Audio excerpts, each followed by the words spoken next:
Bueno, seguimos. Me voy a sacar porque si no, esto es muy cansativo hablar con el tapabocas. Muy bien, vamos a estar dando entonces el Espíritu Santo y la santificación. ¿Ah? La santificación, en ella están relacionadas los tres miembros de la Trinidad. ¿Ah? El Padre, el Hijo y el Espíritu Santo. Y el plan de Dios, su deseo, su anhelo, es la santificación de todo el mundo. ¿Ah? Así que Dios hizo el plan. Jesús murió para hacer posible ese plan. Y vamos a leer allí en Juan 19:30, que ahí se realiza el plan de Dios en Jesús. Ahí es terminada la obra del Señor. Si alguien lo tiene por ahí, Hebreos 19:30. Y otro me busca Hebreos, Juan 19:30 y Hebreos 10, del 10 al 14. Muy bien. Sabemos que hoy por hoy es el Espíritu Santo el agente activo de la santificación. Yo tengo Juan acá, dice. Muy bien, Juan 19:30, ¿qué dice? Cuando Jesús hubo tomado el vinagre, dijo, consumado es, y habiendo inclinado la cabeza, entregó el Espíritu. Ahí está, muy bien. Entonces la obra de Jesucristo culminó ahí, ¿no? Culminó ahí la misión de Él cuando Él, más allá de que Él haya sufrido en Getsemaní, sufrió los golpes antes de ir a la cruz, también la tentación a descender de la cruz, porque lo desafiaban y tal vez podía también, podíamos pensar que en un momento de flaqueza, bueno, decir, sí, yo puedo descender de la cruz, pero Él soportó las burlas, soportó todo aquello que le escarnecían, lo provocaban, sufrió todo aquello para que la misión fuera cumplida y Él pudo decir, consumado es. ¿Ah? Consumado es, hecho está, y habiendo dicho eso, entregó el Espíritu. ¿Ah? Ahí se consumó la obra de salvación. ¿Ah? Y Hebreos 10, del 10 al 14. ¿Sabe, pastor, que acá no está el versículo de San Juan? No, pero es para que lo anoten. Ah, bueno. Sí, porque son cosas que yo anoté lo principal. ¿Ah? Hebreos 10, del 10 al 14, que trata sobre el sacrificio de Jesús. ¿Y San Juan cuál era el capítulo? Y Juan 19:30.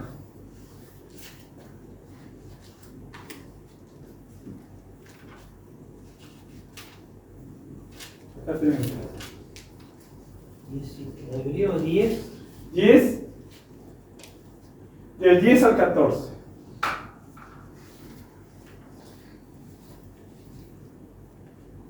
Porque la ley teniendo la sombra de los bienes... No, del 10. Ah, 10. Ahí va. En esa voluntad somos santificados mediante la ofrenda del cuerpo de Jesucristo hecha una vez para siempre. Y ciertamente todo sacerdote está día tras día ministrando y ofreciendo muchas veces los mismos sacrificios que nunca pueden quitar los pecados. Pero Cristo, habiendo ofrecido una vez para siempre un solo sacrificio por los pecados, se ha sentado a la diestra de Dios. De ahí en adelante, esperando hasta que sus enemigos sean puestos por estrado de su pie, porque con una sola ofrenda hizo perfecto para siempre los santificados. Ahí está, bien, ahí está refiriéndose a nosotros, a los santificados. Y así que Juan 19:30, cuando Jesús dijo consumado es, y entregó el Espíritu, cumplió su misión. Y acá en Hebreos el escritor está hablando también que la ofrenda fue hecha una sola vez para siempre. O sea, está comparando con lo que hacía el sacerdote año tras año por los pecados del pueblo. Entonces, la sangre de los toros y de los machos cabríos no podían quitar el pecado. Entonces, Jesús, como Cordero de Dios, Él fue ofrecido una sola vez y para siempre. Y luego acá en el 14 también reitera, porque con una sola ofrenda hizo perfectos para siempre a los santificados. Así que Jesús cumplió el plan de Dios, el plan de la redención, para hacer posible la santificación en nuestras vidas. Y como dijimos, el Espíritu Santo es el agente activo hoy en la santificación. Por eso es Espíritu Santo. Todas los atributos de Dios, omnipotente, todopoderoso, se podría decir el Espíritu todopoderoso, pero no, es el Espíritu Santo porque justamente se refiere a la santificación. El que nos ayuda en ese proceso, porque justamente para llegar a Dios tenemos que andar en santidad. Es algo esencial en nuestra vida. No podemos pasar por alto la santificación. Después vamos a ver que al final es lo más importante de todo, para tener comunión con Dios, para tener la presencia de Dios, hay que andar en santidad. Entonces, es muy importante la santificación. Y, a ver si recuerdan, hay dos elementos que son símbolos del Espíritu Santo. A ver si se acuerdan. El aceite y el fuego. ¿El aceite? Sí, pero más bien, ¿Con qué se le compara? fuego es una. Sí. Y hay otro. Hay otro elemento también. Otro elemento que se compara al Espíritu Santo. Con la paloma. Sí, pero es un elemento, no un animal. Así como el fuego es uno. Sí. ¿Y el aceite no es el otro? No. La unción. Hay otro. Si decimos que es derramado, si decimos que son ríos de agua viva, ¿qué elemento estamos hablando? El agua. El agua. Ahí va, el agua. Por eso dice el que creyera en mí, como dice la Escritura, de su interior, simbólicamente, corren ríos de agua viva. ¿Por qué podemos brindarnos a los demás? Y el fuego del Espíritu Santo que uno tiene es lo que uno lo lleva a hablar de Dios. Muy bien. Y el nombre. Más despacio, pues yo no lo podemos. Bueno, no, pero igual lo notan en esta. Ahí va. ¿Cómo van ahí ustedes? Van muy. Bueno, voy más lento. Ahí va. No, porque también me han reclamado que voy muy rápido. Muy bien. Aparece 94 veces en el Nuevo Testamento. Principalmente Espíritu Santo. Principalmente Espíritu Santo. También allí en Romanos, a ver, por allí por Romanos, Romanos 1, por ejemplo. A ver si está por acá. Dijo 94. 94. Yo le puse 99. No, aparece 94 veces y más pusiste. Aparece la palabra del Espíritu Santo 94 veces en la palabra. El pueblo del agua y el fuego, que son símbolos. Por ejemplo, a veces aparece, como en Romanos 1:4, dice el Espíritu de Santidad. Hay algunas variables, pero principalmente se habla del Espíritu Santo. Espíritu Santo.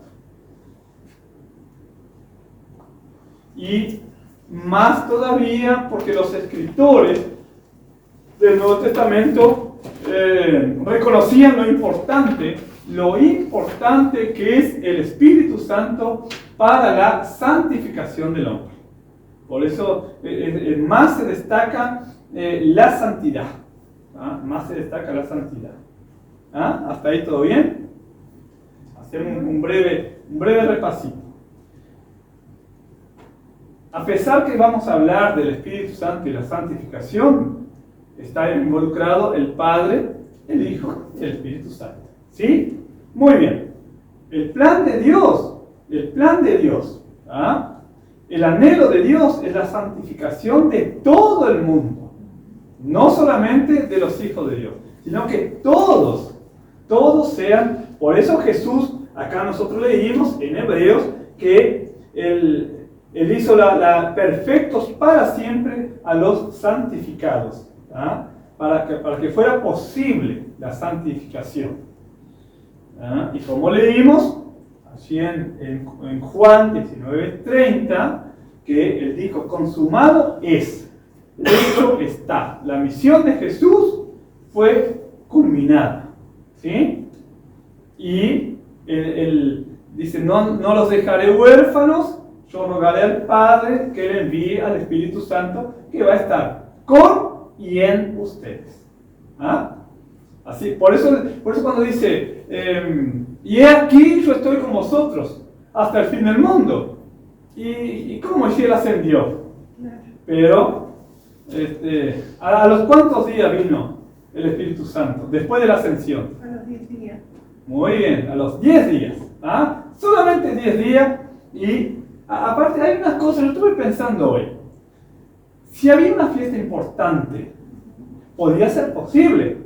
Claro. ¿No? Pentecostés, vamos a estar ahí porque esos 380 no tuvieron en cuenta que el derramamiento podía estar ese día. Es como cuando uno va a una fiesta, vamos a ir ahí, yo voy a recibir algo. A veces no es un día común, pero podrían haber pensado también, Pentecostés, capaz que algo va a pasar ahí.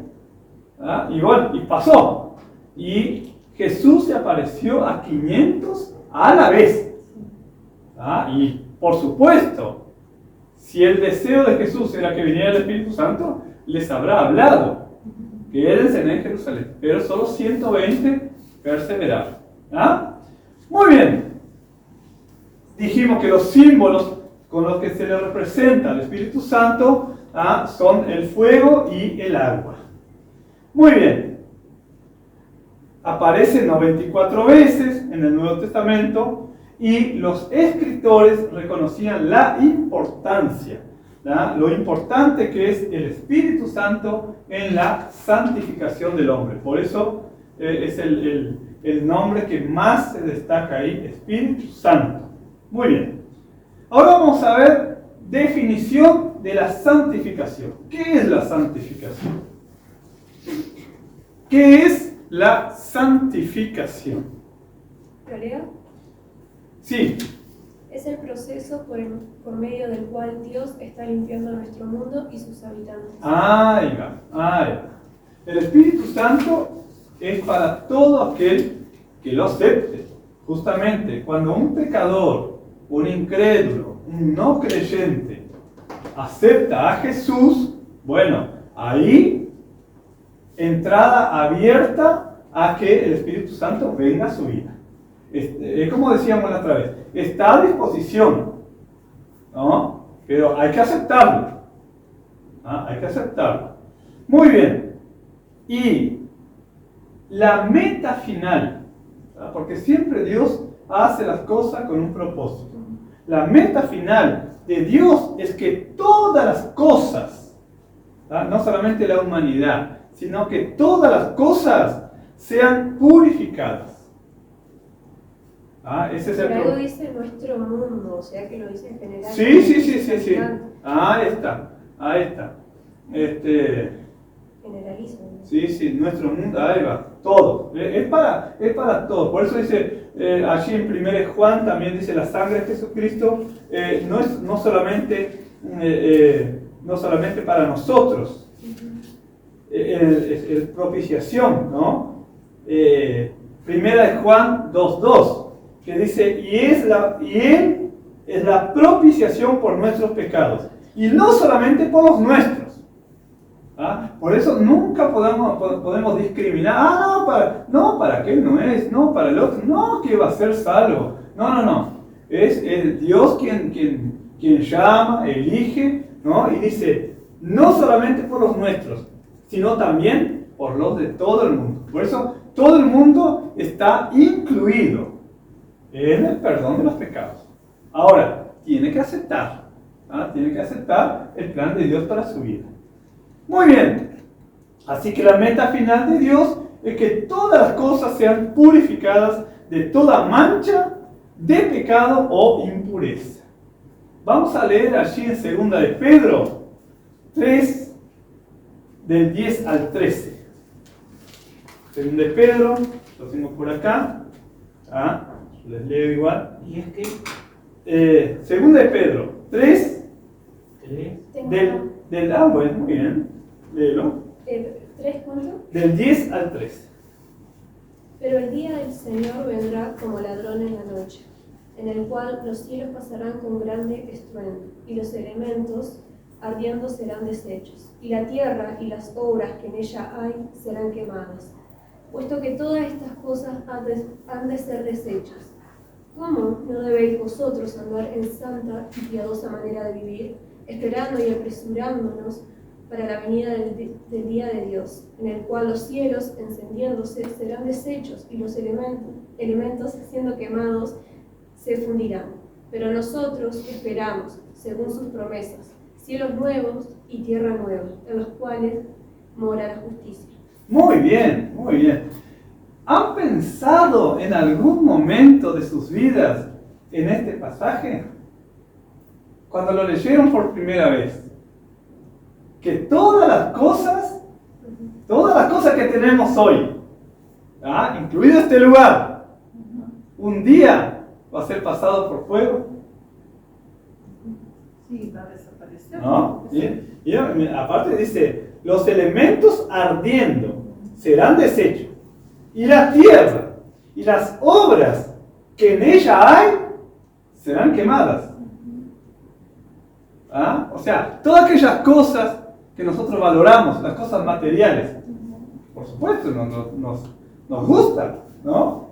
Apreciamos tanto la ropa como un mueble, un electrodoméstico, un vehículo, bueno, todas esas cosas un día serán quemadas.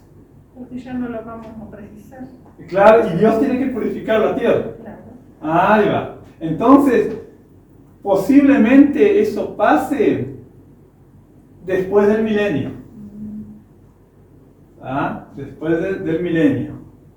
Porque nosotros vamos a estar con el Señor, y la tierra va a ser purificada. Por eso dice que va a haber cielo nuevo y tierra Claro, nueva. ahí está. Vieron acá. Nosotros esperamos, según sus promesas, cielo nuevo y tierra nueva, en los cuales mora la justicia. Y dice, puesto que todas estas cosas han de ser deshechas, ¿cómo no debéis vosotros andar en santa, ¿no? Ahí habla de la santidad, y piadosa manera de vivir? ¿Vieron qué se destaca? La santidad. La santidad.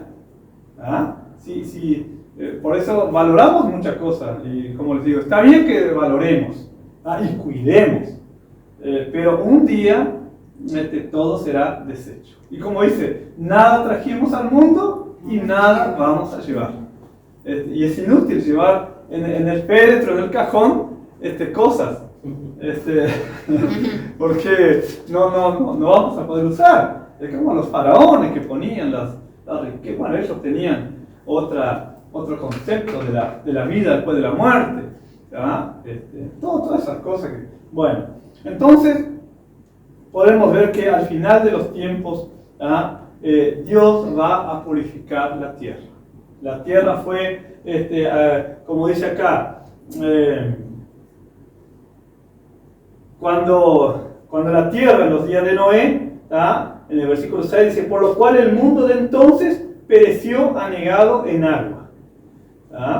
Y miren el 7. Yo cuando leí por primera vez, me impactó esta palabra, porque dice, pero los cielos, en el 7, 3:7, pero los cielos y la tierra que existen ahora están reservados por la misma palabra guardado para el fuego en el día del juicio y de la perdición de los hombres impíos. Tremendo, ¿no? Tremendo. Que todas las cosas van a ser desechas. ¿Ah? Y a veces, ¿cuántas veces valoramos, ¿no? Y cuántas veces nos aferramos a algo? ¿Ah? Nuestra naturaleza carnal, que el deseo de los ojos, de tener las cosas buenas y conservadas, ¿no? Pero no podemos aferrarnos a nada. ¿Ah? Mucha gente tiene un vehículo y lo cuide todo, tiene una casa. Entonces, que nosotros podamos siempre lo indispensable, ¿ah? Conservar, por supuesto, que la casa no se llueva, que no haya humedad, entonces estar confortable. Pero ni la casa se va a salvar. ¿Ah? Porque aún así, buscando eso, que podemos tener una forma de vivir piadosa. Claro, ahí está, ahí va, en el trato con la gente, ¿ah? En santidad y en manera piadosa, ¿ah? Usando la misericordia, la comprensión, la bondad para con los demás, ¿no? Que a veces cuesta cuando nos hacen algún mal, ¿no? A veces cuesta, y no es con todos. Aparte, hay mucha gente que pasa por nuestra vida, ¿no? No es solamente, bueno, ya está esto, no. Solucionamos con esto y vienen otros malos. Yo creo que, como que dice que no está mal que tengamos esas cosas materiales, pero que aún así podamos poner énfasis en nuestra vida espiritual. ¡Ahí va! Sí. Como que dice que no está mal Ahí que está. toquemos lo material, que Ahí toquemos va. pero que eso no sea un Ahí impedimento a tener una Ahí vida va. santificada. Ahí va. Lo mismo el aspecto, la presentación. Como tengo que cuidar la santificación, no me peino ni nada, ni me arreglo. No. Ando en forma presentable, prolija, ¿no? Aceptable para estar en un lugar, pero que eso no sea lo esencial, lo primero. Lo primero tiene que ser mi santidad, ¿ah? Y es apartarme del pecado, no practicar el pecado. ¿Ah? Muy bien, así que la misión del Espíritu Santo. ¿Ah? Ahora tenemos la misión del Espíritu Santo. Una sabemos muy bien, es la primera que está ahí, ¿qué dice? Convencer al mundo del pecado. Convencer al mundo del pecado. Eso es bien sabido, que nosotros no convencemos a la persona, por más palabras que tengamos, palabras lindas, que tengamos labia, que tengamos elocuencia, ¿no? No vamos a convencer. Nosotros entregamos el mensaje, entregamos la palabra, le explicamos a la persona, pero quien convence a la persona es el Espíritu Santo. Y la persona o acepta, como nosotros aceptamos, o dice no quiero saber más nada. Entonces el Espíritu Santo no va a entrar a la persona si la persona no quiere. Y es más, si hay otro espíritu que no se renuncia a ese espíritu, el Espíritu Santo no va a entrar.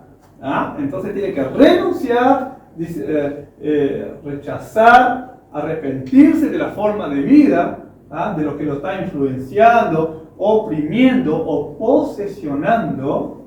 Entonces renuncia a eso, es echado en el nombre de Jesús por alguien que ministra a esa persona, queda limpia y el Espíritu Santo viene.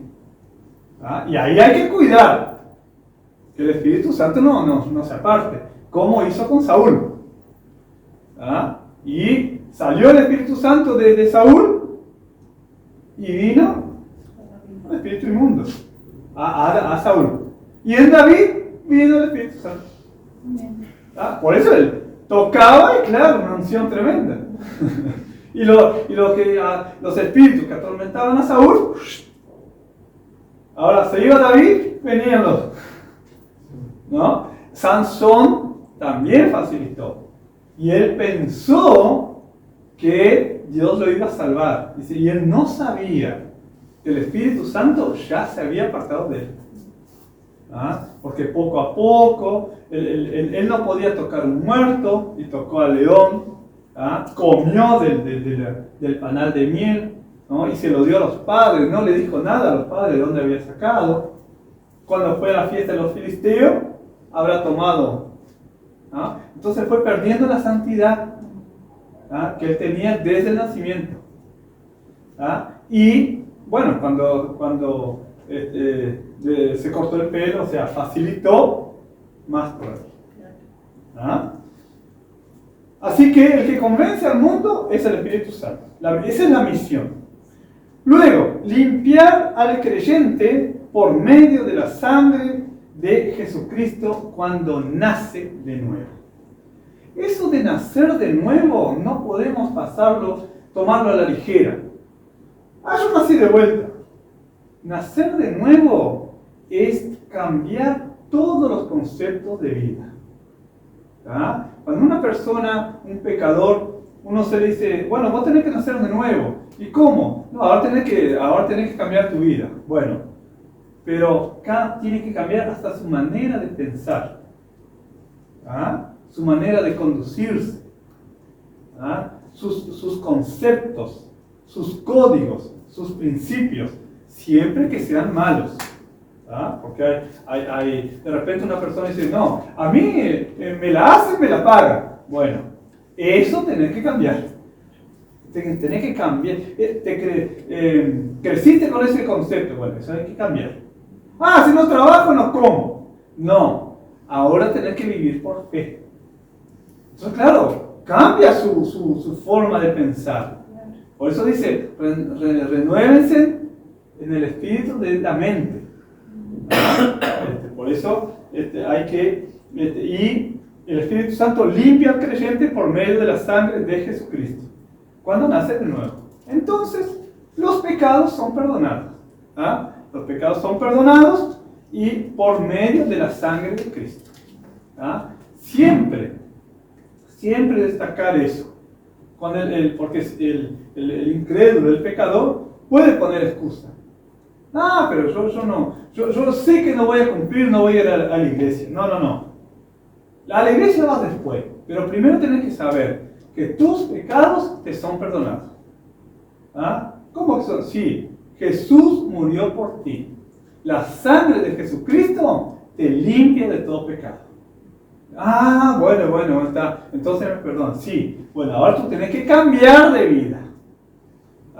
Tiene que haber un arrepentimiento. ¿Y arrepentirme de qué? De haber ofendido a Dios con tu conducta pecaminosa. ¿Qué hacías antes? Bueno, yo adulteraba. Bueno, eso tenés que dejar.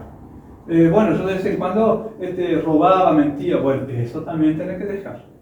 Entonces, cuando te convertís en un cristiano, después no tenés que volver a tu antigua forma de vida.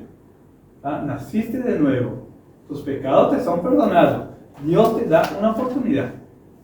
Entonces, hablando así, la persona entiende, bueno, ahora sí, tenés que ir a la iglesia, porque allí vas a aprender cómo tiene que vivir un cristiano y vas a ver gente con más o menos defectos que tú y vas a estar aprendiendo por la palabra cómo tenés que andar en los caminos de Dios. ¿Sí? Entonces, esas cosas cuando nosotros les explicamos, la persona entiende. ¿Sí? Muy bien. Luego también, tercer misión, hacer real en la vida del creyente el pronunciamiento legal de justicia que Dios ha hecho. Hacer realidad, esa es otra misión del Espíritu Santo, hacer realidad en la vida del creyente el pronunciamiento legal de justicia. Nosotros somos justificados por la fe. Somos salvos por la fe. No somos salvos por obra. Las obras tienen que ser acompañadas de la fe, pero las obras no nos salvan. Somos justificados por la fe. Así que misión del Espíritu Santo, convencer al mundo de pecado. Luego, limpiar al creyente por medio de la sangre de Cristo cuando nace de nuevo. Y también hacer realidad en la vida del creyente el pronunciamiento legal de justicia que Dios ha hecho. Y otra muy importante, llenar de poder al creyente. Para ser testigos de Cristo, para proclamar el mensaje de Cristo, tenemos que tener el poder de Dios. ¿Ah? Tenemos que tener al Espíritu Santo activo en nuestra vida. ¿Ah? Por eso en Hechos 1:8 dice, recibiréis poder. ¿Ah? Porque los discípulos estaban interesados en la restauración de Israel. ¿Ah? Dice, ¿cuándo se van a hacer estas cosas? ¿Vas a restaurar el reino ahora? Cuando lo más importante, ¿ah?, que estaba reservado para ellos era la llenura del Espíritu Santo. Entonces, en Hechos 1:8, Jesús le dice, recibiréis poder cuando haya venido sobre ustedes el Espíritu Santo, y me seréis testigos. ¿Ah? En Jerusalén, en Judea, en Samaria y hasta lo último de la tierra. ¿Ah? Ese es bien conocido ese versículo, Hechos 1:8, y tenemos que tener el Espíritu Santo, porque si no, nuestras van a ser palabras nuestras. ¿Ah? Pero cuando nosotros tenemos el Espíritu Santo, hay poder en nuestra vida de persuadir, ¿ah?, de llevar a la persona a la comprensión del Evangelio. Entonces, con amor, ¿ah?, no obligamos a decir, tenés que aceptar a Cristo, si no te vas para el infierno. No. Mirá, te traigo, te voy a compartir una palabra, tú necesitas a Cristo, ¿ah? Dios te ama y quiere salvarte de la condenación eterna. ¿Cuál condenación? Bueno, la que va a venir sobre el mundo a los que no aceptan el regalo de Dios. Y hay todo, como que el Espíritu Santo va dando palabra, ¿ah?, y va dando el poder para que la palabra llegue en el corazón.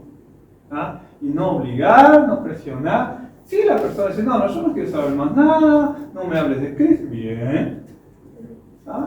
Tampoco discutimos con personas de otra denominación, ¿ah?, que no sea la nuestra. Entonces empezar a discutir, no, que esto, que aquello, que lo otro. No. Yo estoy evangelizando. No estoy para debates ni discusiones.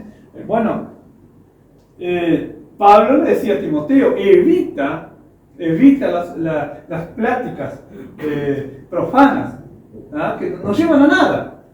No discutan de nada, no pierdas el tiempo en eso. Entonces, cuando tenemos poder del Espíritu Santo, ¿ah?, la palabra llega al corazón.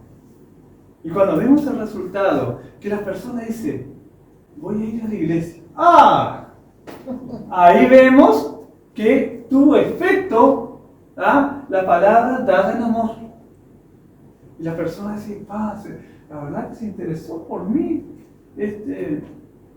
mi amigo, mi compañero, mi vecino, se interesó por mí.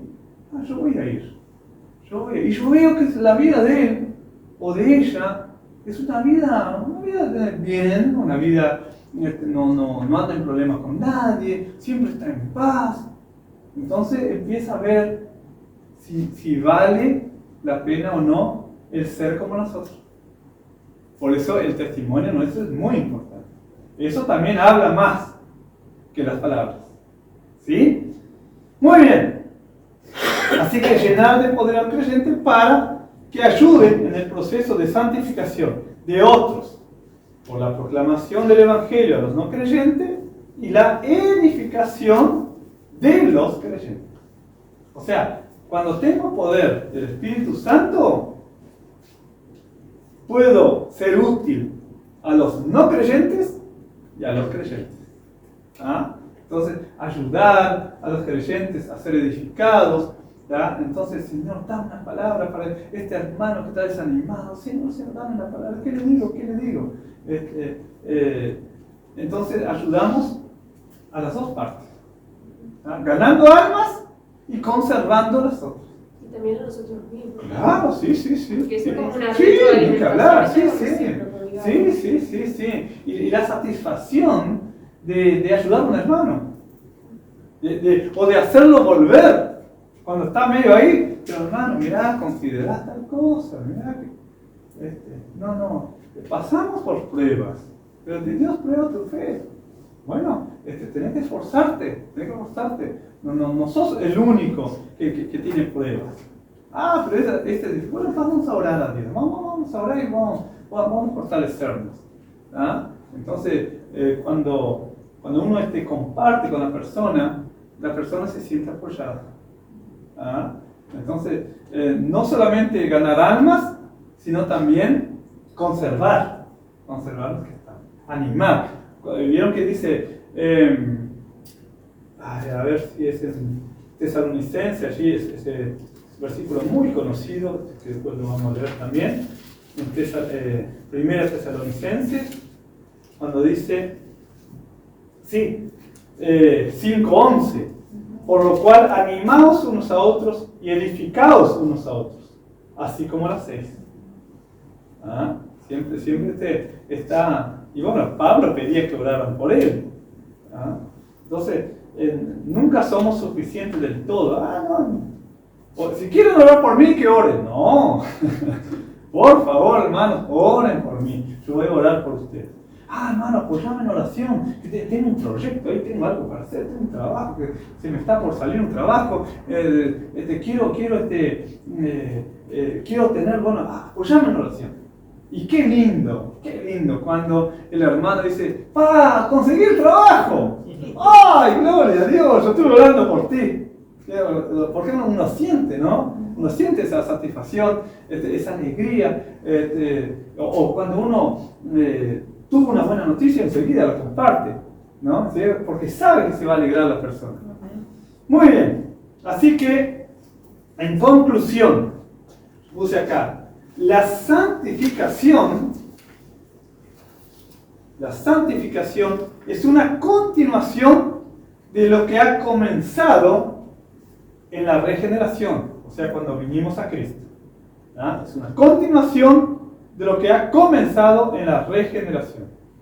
Es la aplicación por parte del Espíritu Santo a la vida del creyente de la obra hecha por Jesucristo. Se aplicó lo que Jesús hizo con nosotros. La aplicación en nuestra vida de lo que hizo Jesucristo. Muy bien, ¿hasta ahí todo bien? Voy muy rápido, muy lento. No, va bien. ¿Está bien? Muy bien. Bueno, ahora vamos a ver la santificación en la historia de la iglesia. Estas tres clases se van a dividir en estos puntos, que tenemos que saber la historia. O sea, el año pasado vieron que vimos la historia de la iglesia. Acá, así. Bien. Acá pastorizando. Muy bien. Ahí. Muy bien. Vamos a ver.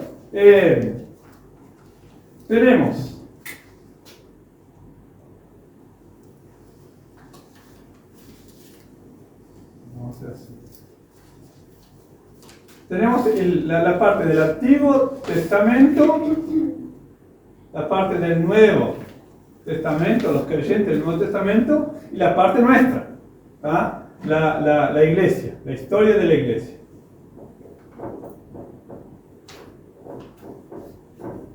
Vamos a estar viendo, voy a poner acá, ahí está. Antiguo Testamento, Nuevo Testamento, historia de la iglesia. ¿Cómo ha sido la santificación? ¿Cómo consideraron la santificación en la historia? Vamos a ver primero en la historia de la iglesia hasta nuestros días. La clase que viene vamos a dar la santificación en el Antiguo Testamento y luego la del Nuevo Testamento. Vamos a hacer al revés así. Primero, cómo llegó hasta nuestros días el concepto de santificación. ¿Ah? Las posiciones que ha tomado la Iglesia a través de los tiempos. ¿Cómo se desarrolló esta doctrina? ¿Ah? ¿Cómo se desarrolló? Así que la santificación es la historia de la Iglesia. El año pasado dimos la historia de la Iglesia, ¿no?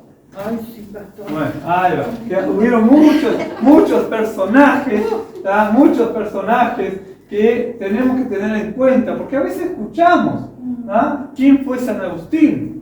¿Ah? ¿Quién fue Tomás de Aquino? ¿Ah? ¿Quién fue Ignacio de Loyola? ¿Quién fue Juan Wesley? ¿Ah? ¿Quién fue Lutero? ¿Ah? Entonces, tenemos que más o menos una idea. ¿Ah? Entonces, el año pasado dimos un pantallazo en todo. La historia de la Iglesia desde los primeros creyentes hasta nuestros días. ¿Ah? Algo habrá quedado. Yo que sé, pastor, tengo que remover. Bueno, muy bien.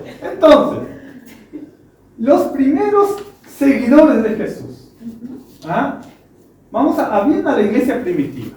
¿Ah? Los primeros seguidores de Jesús, ellos esperaban su ¿qué? ¿Su libertador? No, después que Jesús ascendió a los cielos, ¿qué esperaban ellos? Jesús dijo, yo iré al Padre. Claro, que volviera. A ver, allí en Juan 14:2. Dice, no se turbe vuestro corazón. Creéis en Dios, creed también en mí. En la casa de mi Padre muchas moradas hay. Si así no fuera, no os lo hubiera dicho. Voy pues A preparar. ahí va. Y si me fuere, A buscar. vendré otra vez. Pero a buscar. Sí, vendré otra vez.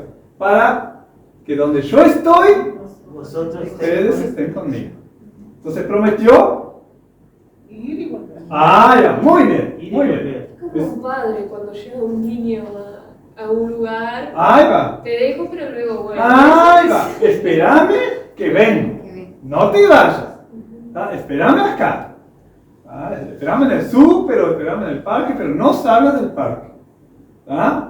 Entonces, por eso. Ahora, ese niño no tiene que irse por cualquier lado. Ahí va. Muy Eso bien. es Muy bien. una Muy comparación bien. con nosotros. Ahí está. Y entonces nosotros como niños Debemos permanecer. tenemos que permanecer. ¿Ah? Por eso dijo, en la casa de mi Padre muchas moradas hay. Voy a preparar lugar para usted.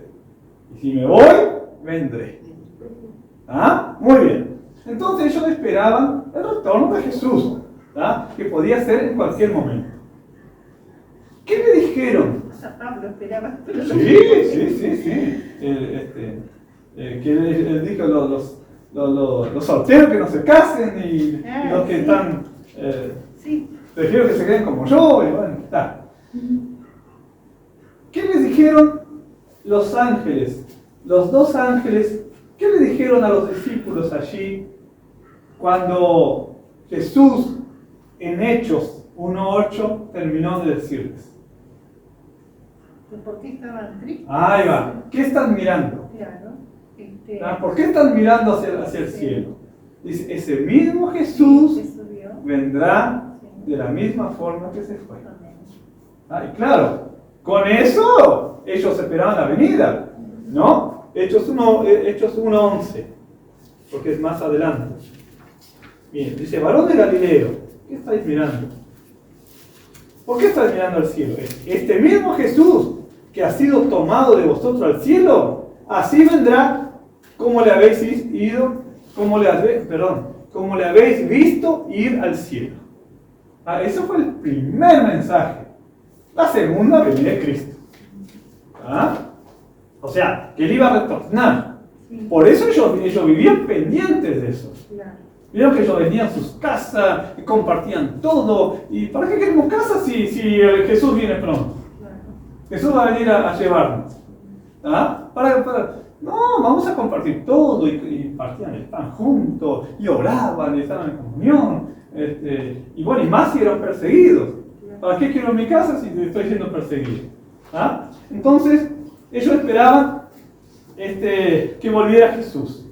Y el mensaje principal era de salvación y el Evangelio anunciar. ¿Ah? Porque cuando allí en Pentecostés el Espíritu Santo vino, ¿cómo? No. ¿Qué me dijo, pastor? En Pentecostés, Sí. el Espíritu Santo vino, ¿cómo? Como Lenguas de fuego. Ahí está. Entonces, ellos, ¿qué piensan ustedes que hablaban los 120? Que hablaban en distintas lenguas. Hablaban en distintas lenguas, pero ¿qué hablaban? Y glorificaban a Dios. Ahí va. Y predicaban el Evangelio. Entonces, todos los que estaban allí, los cretenses, los árabes, los romanos, los egipcios, todos los que andaban allí en Jerusalén, escucharon a los galileos hablar en la lengua de ellos. Se supone que hablaban el Evangelio y la salvación. Pastor, yo pensé que cuando ellos estaban en el aposento alto, que recibieron el bautismo, que vino ese viento recio sobre Ajá. el lugar donde ellos estaban y tembló, ¿no? Que recibieron el Espíritu Santo, ellos estaban orando y esperando recibir, bueno, lo que el Señor les había dado. Claro, ¿no? recibió el poder para Yo predicar. pensé que ellos estaban allí y que los que andaban en la vuelta, porque claro, era una fiesta en Jerusalén, Claro. ¿no? Claro. Que les escucharon a ellos. Nunca me hice la idea de que ellos se salieron de ese lugar y andaban hablando en lenguas en las calles. Eso Claro. nunca me lo imaginé. Claro. Pensé que era en el aposento alto donde ellos recibieron el Claro. bautismo y después, bueno, recibieron y les escucharon hablar Claro. en diferentes lenguas. Claro. Y lo que ellos hablaban era la predicación del Evangelio. Claro, pero yo pensé que eso todo sucedió en el aposento alto, que no fue salir. No. Claro, en el aposento fue las primicias. Claro, porque ese es un lugar físico donde Ahí ellos está. estaban. Ahí está, estaban congregados, estaban orando. Seguro Ah, que era el lugar- vino el Espíritu Santo, Sí. lo llenó. Sí. Y claro, con esa llenura salieron. ¿Ah? Pero después también ellos quedaron en Jerusalén. Sí. Pero ellos tenían que ir a Judea, tenían que ir a Samaria y hasta lo último de la tierra. Entonces vieron que los apóstoles, cuando hubo la persecución, allí de Hechos 8:1, vieron que es bien, Hechos 1:8, recibiréis poder. Fue la promesa. Y Hechos 8:1 fue la persecución.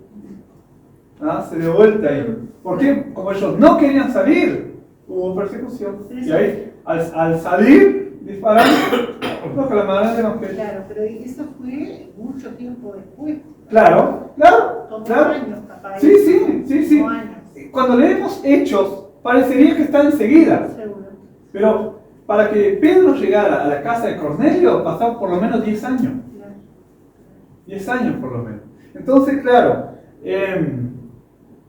Esteban, lleno del Espíritu Santo, pero sí, fue muerto, como el primer mártir ahí. Pero él quería proclamar el mensaje y discutía con todos los que venían, ¿no? Y bueno, Felipe se animó a ir a Samaria. Sí. Y después que estaba en Samaria, Pedro y Juan fueron allá a verificar. Entonces, ellos ya tenían un sentir misionero. Y ellos hablaban de la salvación y expandieron el Evangelio. Muy bien. Pasaron años. Pasaron los años y se retrasaba la venida de Cristo. ¿Qué habrá pensado Juan, que fue el último que quedó? Y casi con sus 90 años y Jesús no vino. ¿No? Habrá perdido la esperanza, habrá dicho, ¿y ahora qué hago acá? Estoy siendo prisionero. Y cuando menos se esperó empezó la revelación del Apocalipsis, que le escribió. ¿No? Entonces nunca perdamos la esperanza hasta el final de nuestros días. Dios sorprendió ahí. Ahora, pasaron los años y se retrasaba la venida de Cristo.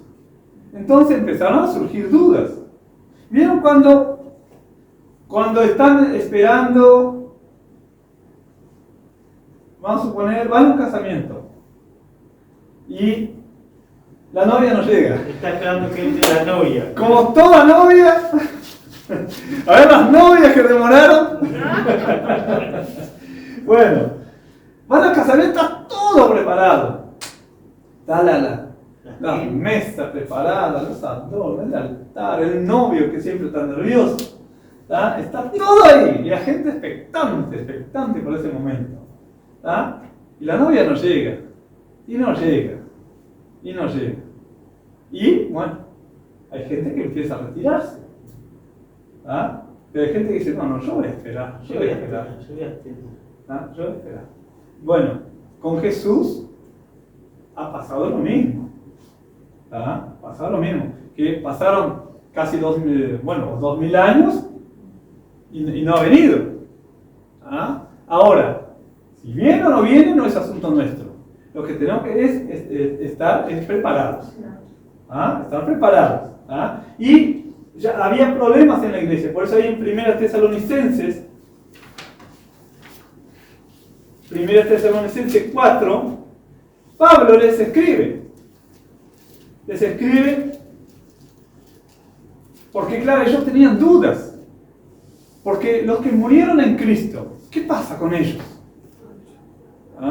Porque Jesús viene, pero Pablo, hay varios que ya murieron. Entonces, por eso les dice, tampoco queremos, hermanos, que ignoréis acerca de los que duermen, para que no os entristezcáis como los otros que no tienen esperanza. Entonces acá, en el 15, dice, por lo cual os decimos esto, en palabras del Señor, que nosotros que vivimos, que habremos quedado hasta la venida del Señor, ¿vieron? Él también pensaba que Jesús venía en sus días. No precederemos, o sea, no iban a hacer antes, ¿no? A los que durmieron. Bueno, después, porque el Señor mismo dice, y los muertos en Cristo resucitarán primero. Luego nosotros, los que vivimos, los que hayamos quedado, seremos arrebatados juntamente con ellos en las nubes para recibir al Señor en el aire. Y así estaremos siempre con el Señor. Por lo tanto, alentados los unos a los otros con estas palabras. Entonces, Pablo murió decapitado y Jesús no vino. Pero no por eso Él va a dejar de venir. El plan de Dios se va a cumplir. Entonces, Pablo no hay que pasar a vergüenza. Pues si nos dijiste, bueno, yo tengo entendido que Él viene. Ahora, yo tengo que estar preparado. Por eso Él dijo, peleé la buena batalla, guardé la fe, terminé la carrera. Entonces, empezaron los creyentes de la iglesia primitiva a dejar de llevar una vida santa. Entonces Jesús no vino, la novia no viene, y bueno, me voy para casa. Hacemos folclore. Y empezaron a basar su libertad con respecto al código moral judío para llevar una conducta libre. Y por eso la iglesia de Corinto, la de Galacia, la de Colosas, las iglesias de Apocalipsis, capítulo 2 y 3, empezaron a aflojar.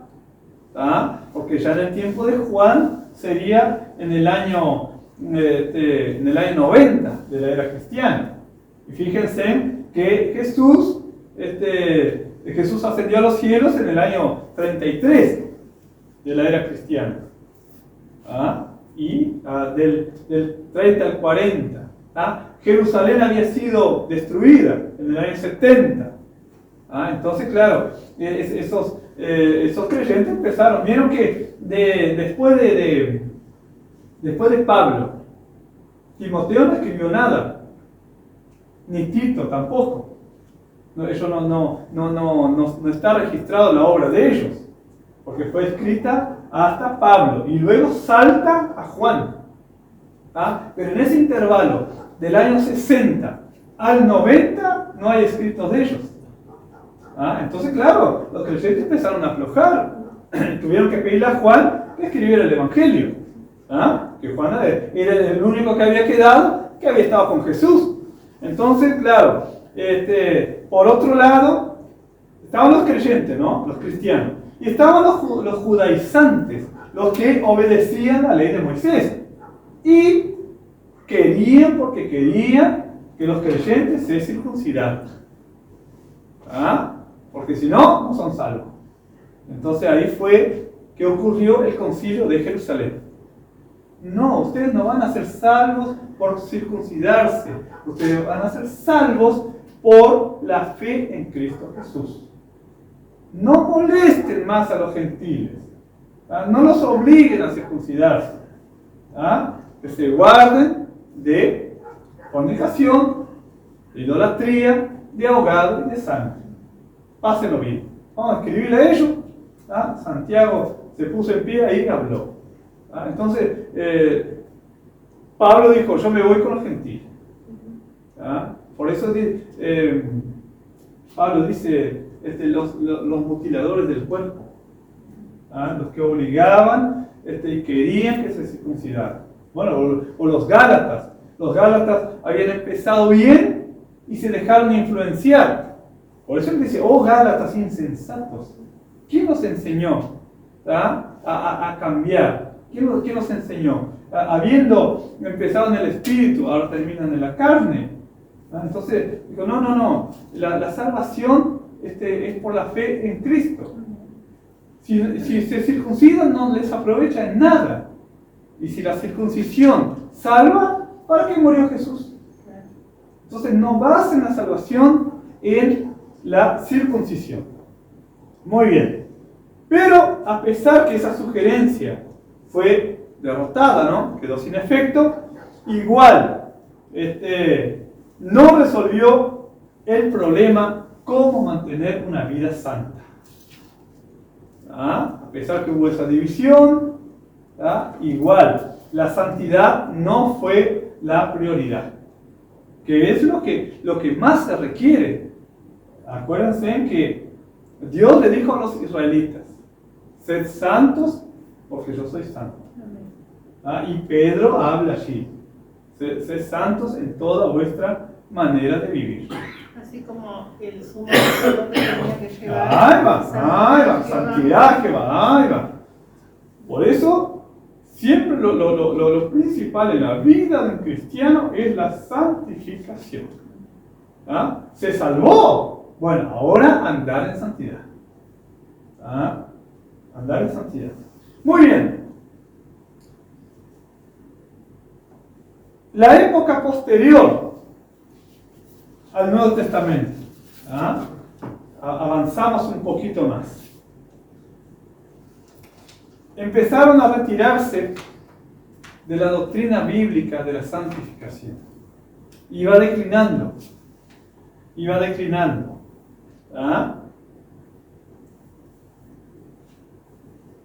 Perdón, pastor, empezaron a retirarse. A retirarse de la doctrina bíblica de la santificación. De la santificación por gracia, ¿no?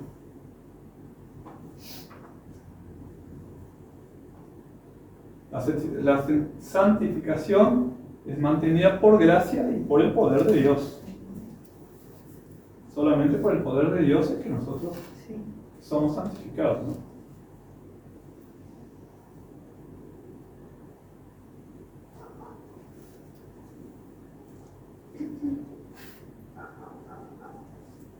Fueron dejando como prioridad la santificación.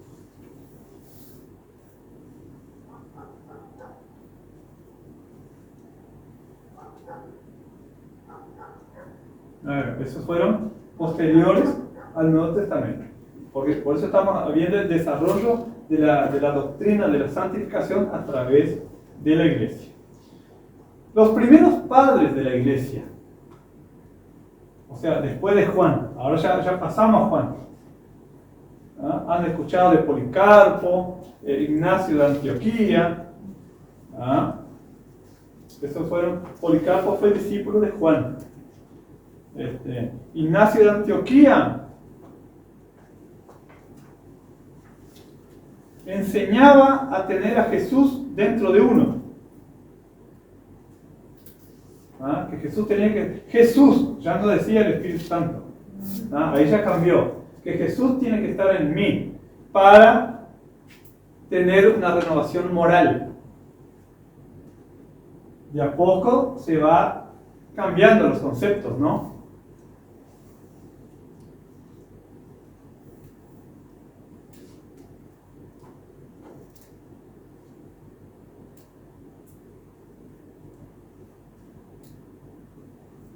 Así que Ignacio de Antioquía, ellos tenían buenos propósitos, ¿no? Pero mal interpretaban y no le daban importancia a lo que tenían que dar.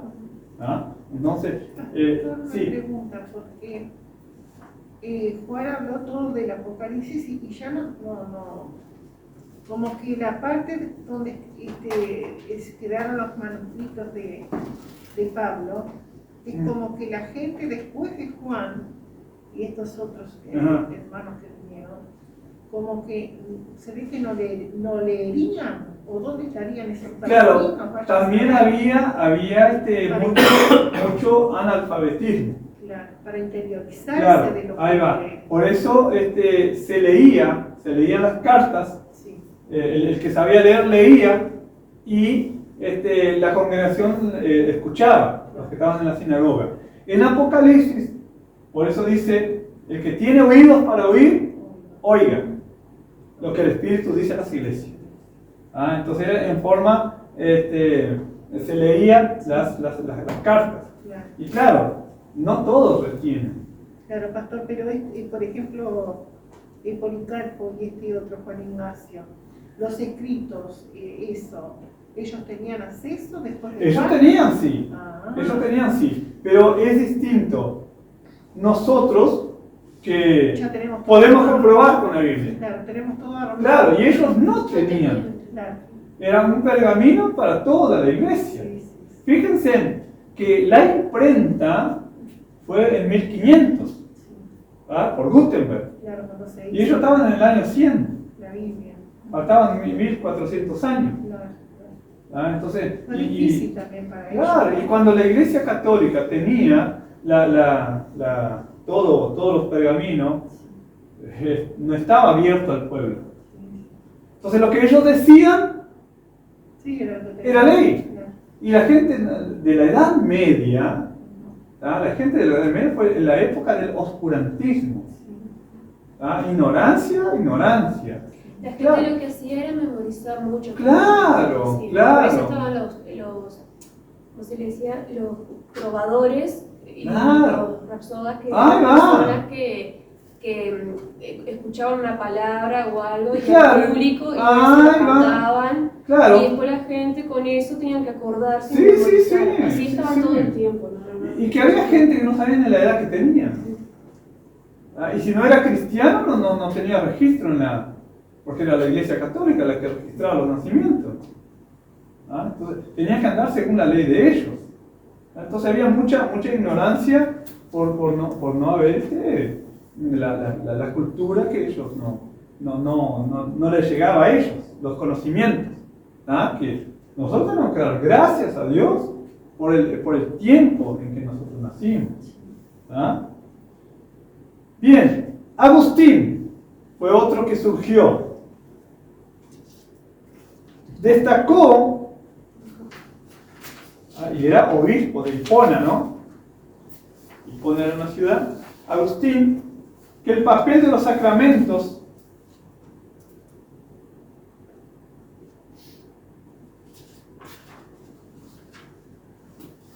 él influenció mucho en la Iglesia Católica, pero luego él se desligó, ¿no?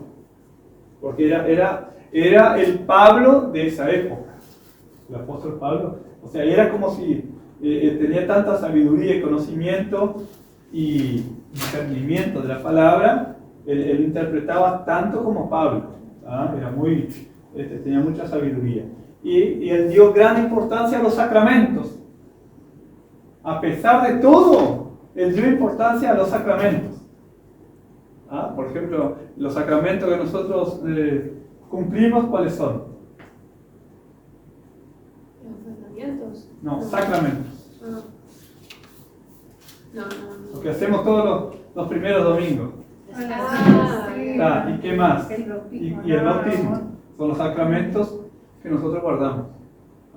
Pero la Iglesia Católica ya tiene la misa por los muertos, el bautismo de los niños, bueno, etc. Tiene muchos sacramentos, ¿no? Entonces, Agustín, a pesar de todo, puso los sacramentos, le dio importancia en el proceso de santificación.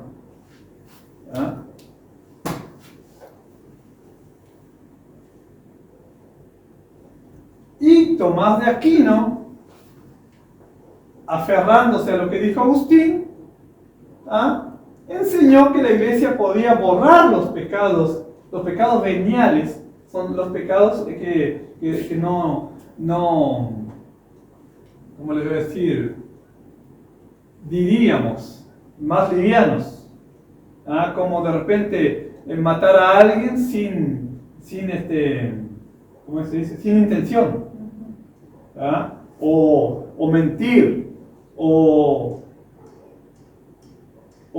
que sea víctima de la pereza, son pecados que se pueden corregir, pero ya, por ejemplo, el asesinato, la violación, el incesto, todas esas cosas ya son más graves, ¿no? Aunque los otros son pecados igual. Pero Tomás de Aquino dijo que la Iglesia podía borrar los pecados livianos, ¿no? Por el sacramento de la comunión. Ahora, los mortales con la penitencia. Por eso surgía eso de la autoflagelación. Empezaban con los látigos, ¿no? La concupiscencia, la carne, tengo inclinación por la carne, me tengo que, ¿no? Y se hacían, y cumplían penitencia, ¿no? Y mismo Lutero cumplía penitencias hasta que él, cuando llegó a tener una Biblia en sus manos y leyó allí en Romanos que dice el justo por la fe vivirá, bueno. Y en el tiempo de Lutero existían las ventas de indulgencia. Entonces, pecaste, bueno, comprá una indulgencia, y Dios te perdona. Y la gente compraba. Entonces,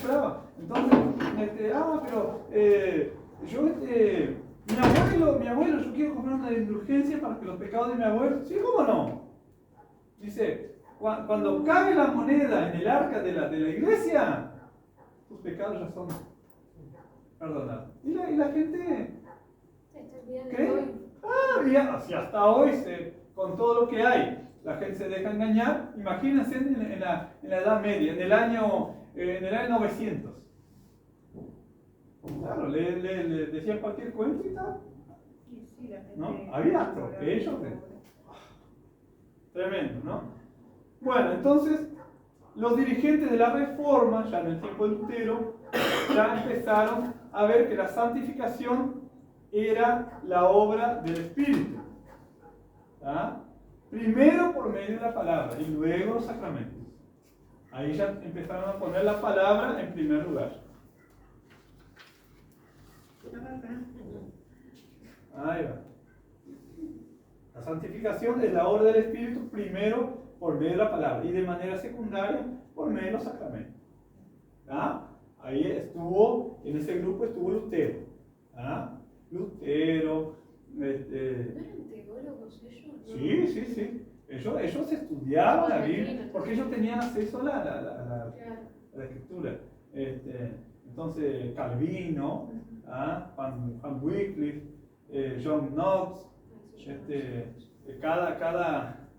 cada país tenía su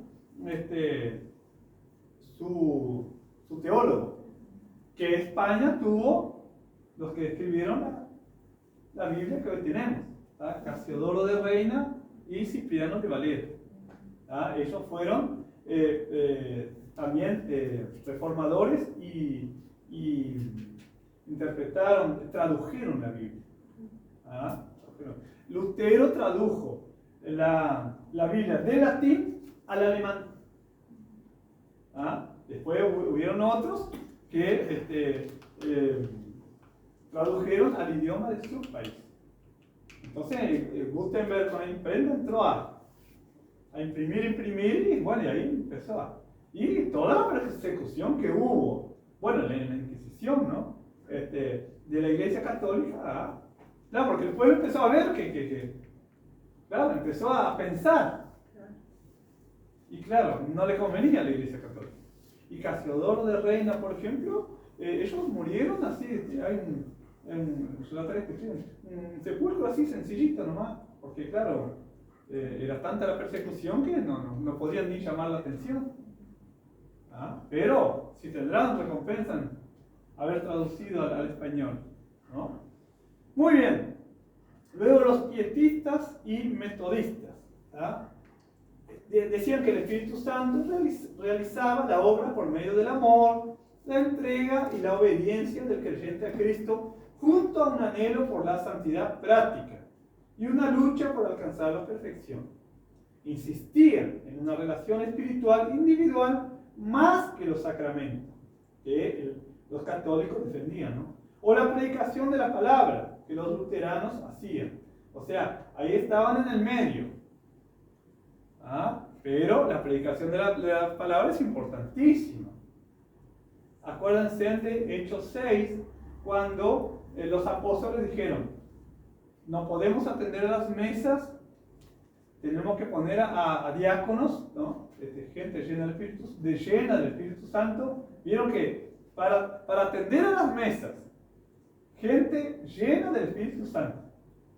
Y nosotros nos vamos a dedicar a la oración y a la palabra. Dos cosas importantísimas.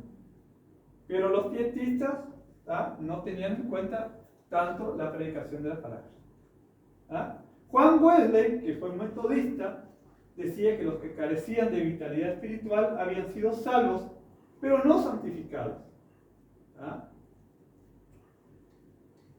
Vieron de repente una persona que busca poco a Dios, o no viene a la iglesia, entonces no tiene vitalidad espiritual. Fueron salvos nomás, pero no santificados, y insistían en la espiritualidad personal. Entonces acá se va más o menos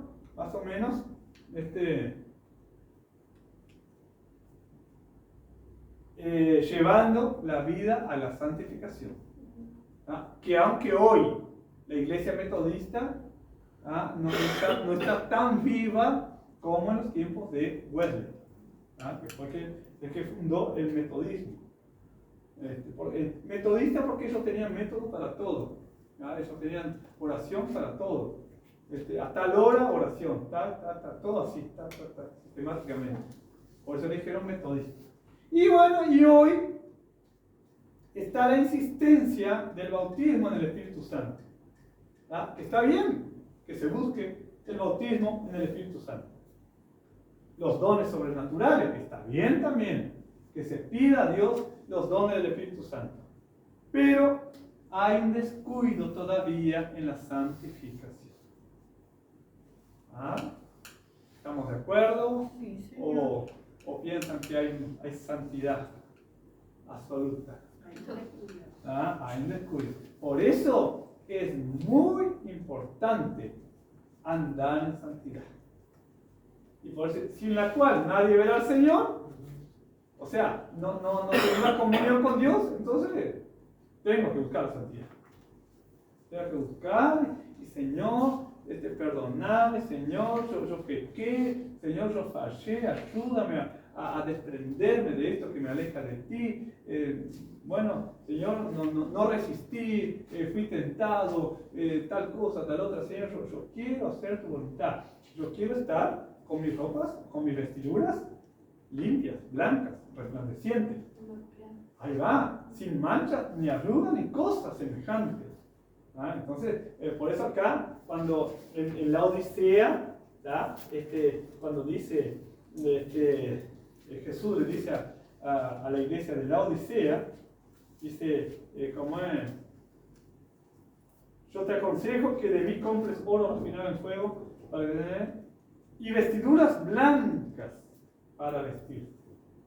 Vieron que no dice vestiduras nomás, no, vestiduras blancas para vestir y que no se descubra la vergüenza de tu desnudez no espiritual, ¿no? Y había dicho, tú dices yo soy rico y me he enriquecido y de ninguna cosa tengo necesidad y no sabes que tú eres un desventurado, miserable, pobre, ciego y desnudo. Entonces, que nosotros podamos siempre estar cuidando que nuestras vestiduras estén blancas. Estén blancas porque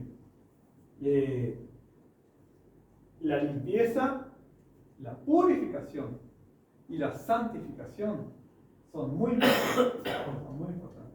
Entonces, cuando una persona no anda en santidad, nos damos cuenta. Ya el ánimo no es el mismo, ya no habla como habla siempre, ya no se ríe. Entonces nos damos cuenta que la persona está mal, entonces ahí tenemos que ayudar. ¿Qué te está pasando? ¿Está todo bien? Sí, todo bien. No. ¿Todo bien con esa cara? No. Claro. Todo bien. Claro, no podés decirme. Una vez yo fui a hablar con un hermano mío, hermano de sangre, ¿no? Y digo, ¿y cómo está la cosa con la cuñada? No, todo bien, todo bien. Y yo, pero ¿cómo vas a decir bien si la mujer me está diciendo que está todo mal? Pero no reconoció. De mis hermanos, el más cerrado. Ahí está. Entonces, estaba haciendo ¿cómo es? Empanada. Así, pero hizo 3 kilos de harina como sin nada. No sé si era de los nervios. Y no me miraba. Y yo dije, pero yo vine acá a ayudarte, a hablar contigo. Pero no. Siguen juntos y todo, pero hay cosas que no andan. Entonces lo ideal es que las cosas se hablen. Si vemos un hermano que anda medio diferente, anda raro conmigo, ¿qué pasa? Si yo lo saludo y apenas me saluda. ¿Qué te pasa, hermano? Bueno, igual, cuando pueda hablamos. Entonces, vieron que dice, si tienes tu ofrenda y te acuerdas que alguien tiene algo contra ti, porque no dice que yo tengo algo contra alguien, no, que tu hermano tiene algo contra ti, ve, reconcíliate y después presenta tu ofrenda. Entonces, para Dios es más importante el que haya comunión unos con otros que la propia ofrenda. Es lo más espantoso, no tenés comunión con el otro. Claro. Entonces, y como cuando dice, no se ponga el sol sobre vuestro enojo. No acostarse enojados. El matrimonio, por ejemplo. O los hermanos, los primos, los hijos y los padres. No irse enojado. Porque llega a pasar algo en el camino. Y después dice, ay, yo ni lo saludé.